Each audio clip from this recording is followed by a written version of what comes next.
used to say it as a civilian. So I always got more publicity than other people, and it wasn't like I was trying. In fact, I don't know exactly why. Maybe you can tell me why. Oh, I could definitely tell you. You said a lot of wild shit. Maybe. Maybe You said a lot of wild shit, and then CNN, in all their brilliance, by highlighting your wild shit, made you much more popular. Yeah. And they boosted you in the polls because people were tired of someone talking in this bullshit, pre-prepared politician lingo. And even if they didn't agree with you, they at least knew whoever that guy is, that's him. Welcome back to the Review Spectrum. Today, we are going to be sharing our top clips from Donald Trump on the Joe Rogan podcast. Are you going to be voting for Donald Trump? Let us know in the comments if you are going to be voting for Trump. So, in the office of the presidency, over the years, all those presidents, you've had 92% were politicians and 8% were generals. General Eisenhower, General Washington, right? General George Washington, you had generals. So it's 8% no admirals, 8% generals, and 92% politicians. You know, they're politicians and they go on. So they never had a business guy, or they never had a guy that wasn't elected to an office. They were all like Ronald Reagan he was a movie actor, but he became the governor of California. Right. I was doing I had two things that I really focused on: governing the country and survival. Because from the moment I won, before I got to office, all of a sudden, they came down. I mean, nobody has ever been treated that way. And you see that. I mean, you see where in the Washington Post very early on they said, well, now the impeachment stuff starts. And it did. I mean, it literally started from the beginning. So I had survived. You've never been a mayor. Private stuff. Business. Yeah. But now all of a sudden you're inside the White House. The biggest thing was just that first moment of being in this it was really a hallowed place to me. It was surreal. It was beyond. To me, that was the experience. It was a surreal experience. And then with time, that wears off. With time, it becomes, your place where you stay. It's not one other president. I do things that make it, that don't necessarily make me so popular. I just do what's right. And when you do that, you're more, look at Iran. We would have never had the attack on Israel at all. Iran was broke. I told China, if you buy, you can't do business in the United States under any circumstance.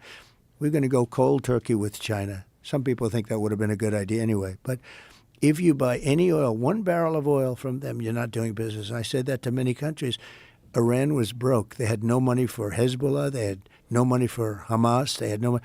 But I make myself, I understand what I'm doing. You make yourself a target, and it's a very dangerous business. But if you just look at statistically, so I saw a thing, I don't know if it's right, but 0.1% for a race car driver. It's pretty dangerous business, right? Yeah. 0.1% for a bull rider. I tell you, to me, you're talking death. These guys that ride the bulls is worse than UFC. It's worse. Yeah. These guys, you see these big monster bulls, and you see it in slow motion where the foot is like, an inch away from the head. If it hits some people, I pick some great people, but you don't think about that. I picked some people that I shouldn't have picked. I picked a few people that I shouldn't have picked. And neocons or bad people or disloyal people. Or the biggest mistake I made was I picked some people. So you'd never had a thing like this. But in terms of me, and sometimes I'd use it as an excuse. And I don't like having excuses, actually, but I'd use it as an excuse. I had to rely on people that I respected or liked, but that I didn't know that well because I didn't know them that well. Some of those people I campaigned against because, when you have 18 people, we had mostly politicians running in the election, running in the primaries, and they got knocked out one by one. But I got to like some of them. Some of them I didn't like at all. And I don't like them now. And I'd rely on them and I'd rely on other people. So all of a sudden, people would come in, I'd like to recommend so-and-so to be Secretary of State. And I'd have 3-4 people recommend. One thing I can tell you, Joe, everybody wants the position. Of course. No, but sometimes I'll hear, a lot of people don't want to work with Trump because Trump is tough to work with, et cetera. Let me tell you, everybody wants to be any one of these positions. They die for it. Of course. Now, they don't want to be known. There's a particular guy in New York primarily, very big, very successful, very strong, very political, although he's not a politician. He'd give anything to be Secretary of State, but if they ask him, no, I don't think I would do it. But in the meantime, begging for it, okay, begging. I believe you. Everybody wants it. But what I No wanted matter, to and get by the to, way, no matter what you do, but it's very dangerous to pick somebody outside of a politician because a politician's been basically vetted for years. right. You pick a business guy, and they've never been vetted at all, and they're the head of a big company or something, but they've never been vetted. You know nothing about his personal life. You know nothing about Right. where he's been.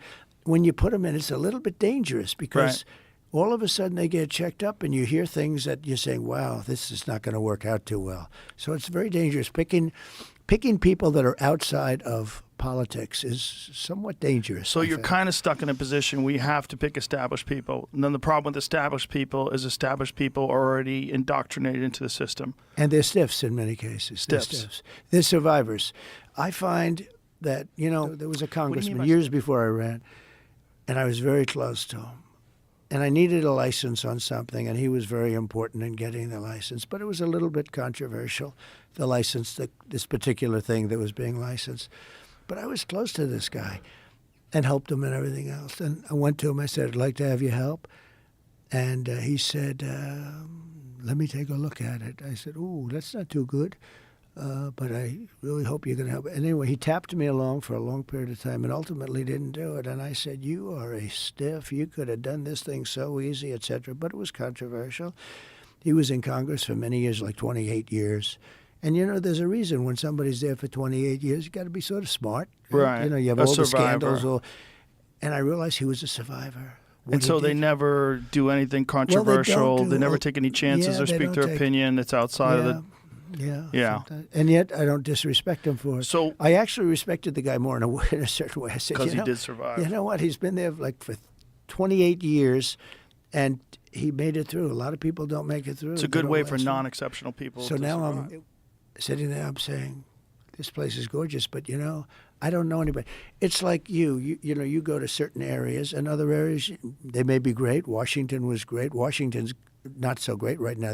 We got to fix it. We got to make it better. A very dangerous place, very badly maintained place. We're going to make it great.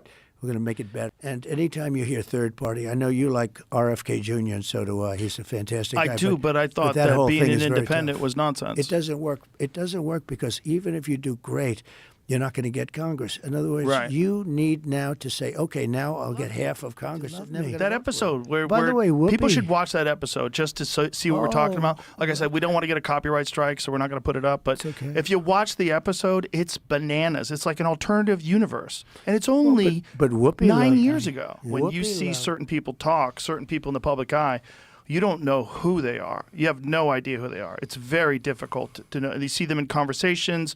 They have these pre-planned answers. They say everything. It's very rehearsed. You never get to the meat of it.